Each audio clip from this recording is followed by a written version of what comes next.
Les textes liturgiques du vendredi 1er septembre 2023. Première lecture. La volonté de Dieu, c'est que vous viviez dans la sainteté. 1 Thessaloniciens 4, 1-8. Lecture de la première lettre de saint Paul apôtre aux Thessaloniciens. Frères, vous avez appris de nous comme il faut vous conduire pour plaire à Dieu, et c'est ainsi que vous vous conduisez déjà. Faites donc de nouveaux progrès, nous vous le demandons, oui, nous vous en prions dans le Seigneur Jésus. Vous savez bien quelles instructions nous vous avons données de la part du Seigneur Jésus. La volonté de Dieu, c'est que vous viviez dans la sainteté, en vous abstenant de la débauche, et en veillant chacun à rester maître de son corps, dans un esprit de sainteté et de respect, sans vous laisser entraîner par la convoitise comme font les païens qui ne connaissent pas Dieu.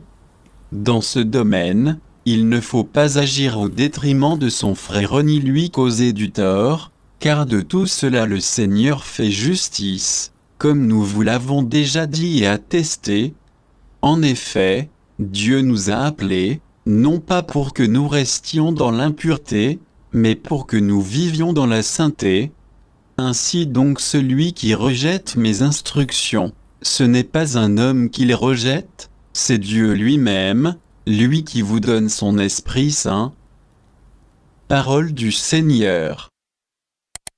Psaume 96, 97, 1, 2, 5, 6, 11, 12.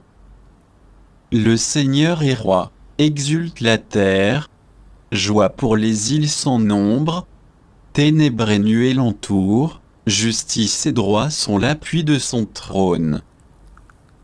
Les montagnes fondaient comme cire devant le Seigneur, devant le Maître de toute la terre. Les cieux ont proclamé sa justice, et tous les peuples ont vu sa gloire. Une lumière est semée pour le juste, et pour le cœur simple, une joie.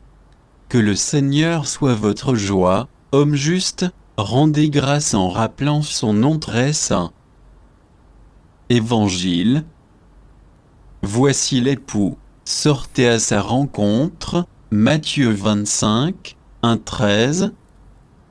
Évangile de Jésus-Christ selon saint Matthieu.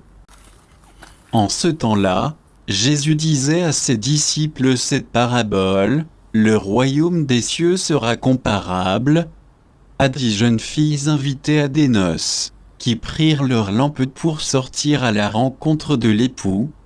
5 d'entre elles étaient insouciantes, et 5 étaient prévoyantes.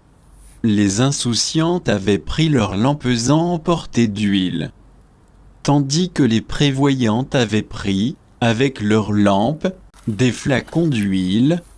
Comme l'époux tardait, elles s'assoupirent toutes et s'endormirent.